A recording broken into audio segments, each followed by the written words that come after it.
Hey, welcome to Hidden Indie Gems, where we embark on a journey into the vibrant world of indie gaming. Join me as we delve into the creative minds behind current and future indie games, uncovering what sets each one apart and makes it truly extraordinary.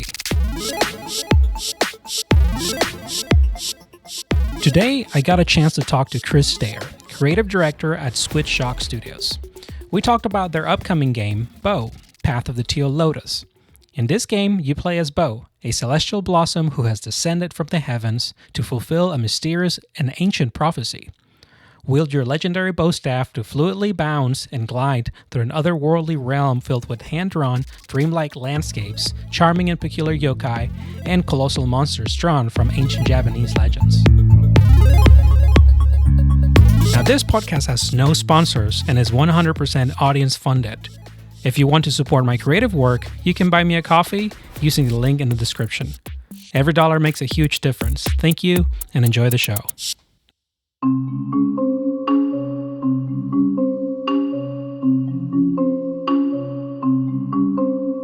Tell me a little bit about Squid Shock Studios. How did the team come together?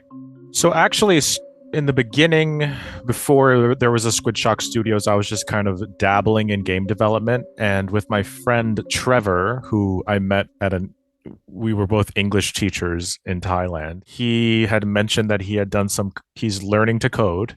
And I'm like, oh, cool. I finally have a friend who can code. I was also learning code, but I realized pretty early on that that wasn't my forte. I started talking to him, and then we started spitballing ideas, right? Just kind of those basic early naive ideas of when you're just chatting with a friend, wouldn't it be cool if there was an app for this or this kind of game, right? So anyway, we decided to make an app. We made an app called Foxphrase, which is actually in the Android store right now. We don't support it anymore or anything, but that was our first foray into shipping some sort of product. And while we were working on that, we said we needed a studio name, so Squid Shock Studios. So Trevor and I both started Squid Shock Studios together, maybe at the end of 2020, something like that. Don't quote me on that. I need to go back and catalog all the dates and stuff because I always forget. So that's how Squid Shock Studios started, and then I kind of went off on my own and was thinking about Bo. And I didn't tell Trevor for a while just because I didn't think anything would really come of it. So I was working on Bo solo. And eventually when I thought oh, okay, Trevor can definitely help make this project a lot better in so many different ways. So I finally had enough confidence to show him. And then we went from there.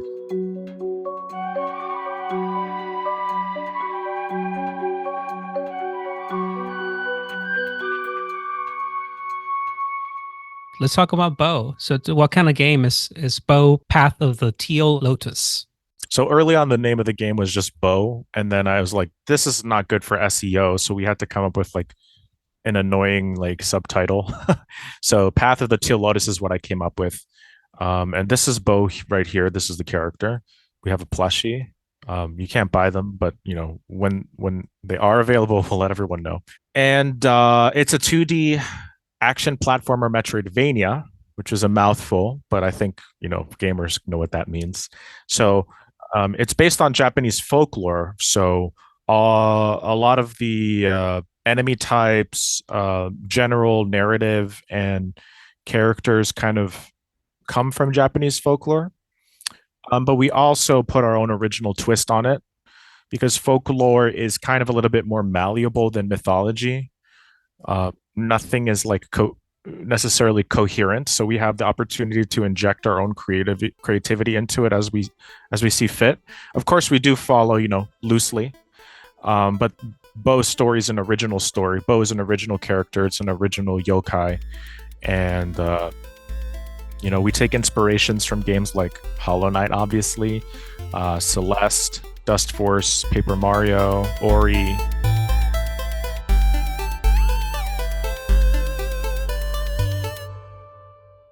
Can we talk a little bit more about how you first thought of the game, how it was first conceived? What made you think about Bo, and then kind of what led to things now? I was always kind of obsessed with Japanese art, especially ukiyo-e and sumi-e, which are the kind of traditional woodblock prints and black ink drawings respectively. um I there was a number of artists, I couldn't even name them, like modern day artists, like digital artists, who are kind of trying to emulate that style. And I always follow those people, and I'm of course a fan of all of the original stuff too. But somehow that always was really appealing to me. So I knew that I wanted to make the game pay homage to those kind of traditional art, Japanese art styles. Of course, we don't stylize extremely heavily. Although in the beginning, my art direction was kind of like wanting to do that, making an extremely stylized ukiyo-e drawing. I think anyone who's listening could just Google UKIO dash E, and you'll immediately know what I'm talking about.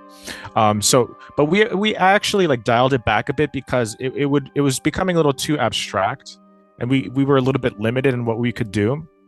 So we made it. We do pay homage to those art traditions in the game, but because I was so enthralled with this Japanese traditional art style, I wanted to make a game about Japanese culture. So I started studying more about Japanese folklore and seeing like what I could maybe run with. Before all that, I was working on a little prototype for a game where you're like bouncing this little stick. And I thought, like, if I were to attach a character to this, what would it be? It originally was going to be this little rabbit character, but eventually became this fox character. It slowly built over time. It wasn't even until like 6 months ago or something that we actually knew how the story was going to end and like mesh together. But yeah, it just kept growing and growing over time with all these ideas, and as the team grew and with our Kickstarter and all that.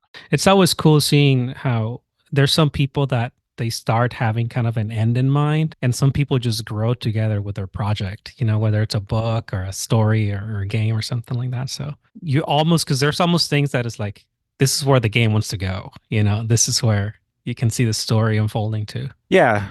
And I think indie developers have a particular like advantage in that way. They don't have to necessarily know where they're going, because there's not as much money at stake or like people's lives at stake. Like you can kind of just work on it as you go, and that's a huge advantage that will many times result in like a product that feels special or different compared to maybe like a big studio creating like a AAA game.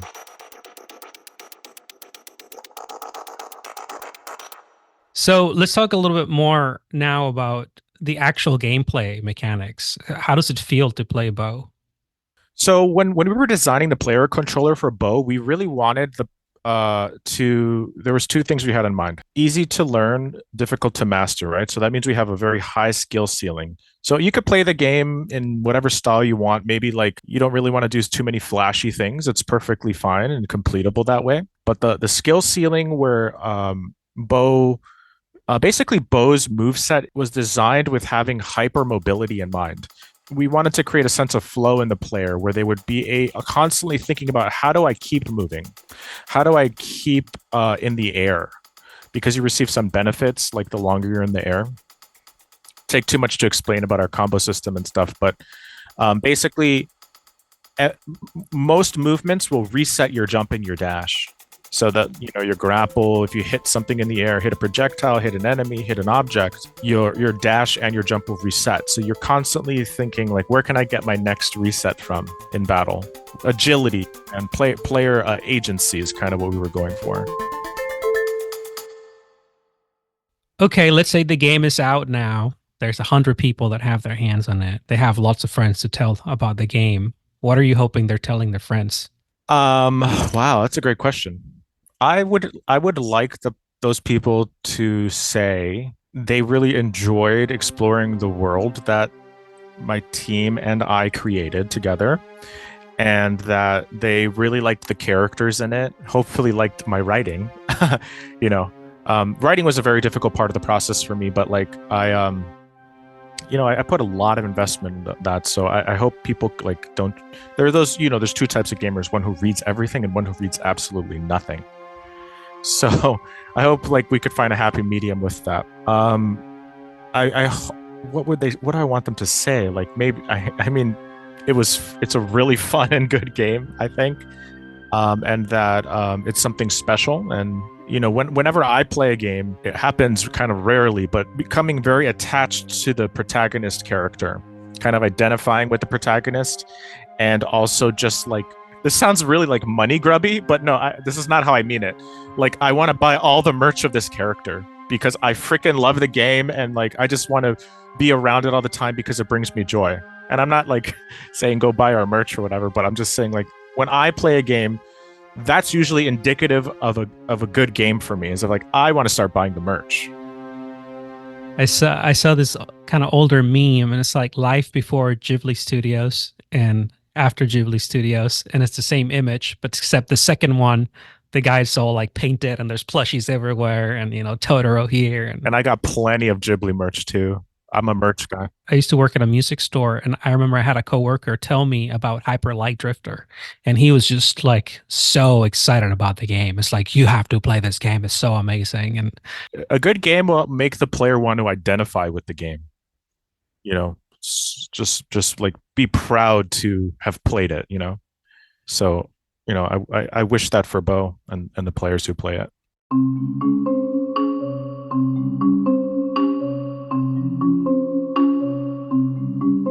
Where can people go learn more about the game?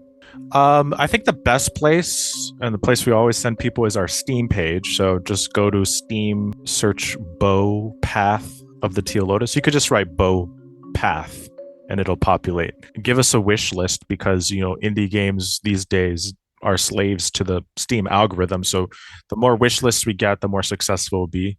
So go wish list, tell your friends to wish list. And we also have a Discord if you want to join our Discord. All of our links, follow us on, there's so many places to follow, but like if you're a Twitter person, we have a Twitter at Squid Shock. There's a link tree with like all our links. We have YouTube, whatever, usually under Squid Shock. That's our studio name. So Squid Shock. Yeah. Well, awesome. Thank you so much. I really, really appreciate your time. Oh yeah. Thank you so much, Carlos. Hey, thank you so much for listening. Make sure you subscribe to the podcast so that you don't miss a single episode. Leave a review, share with your friends. See you next time.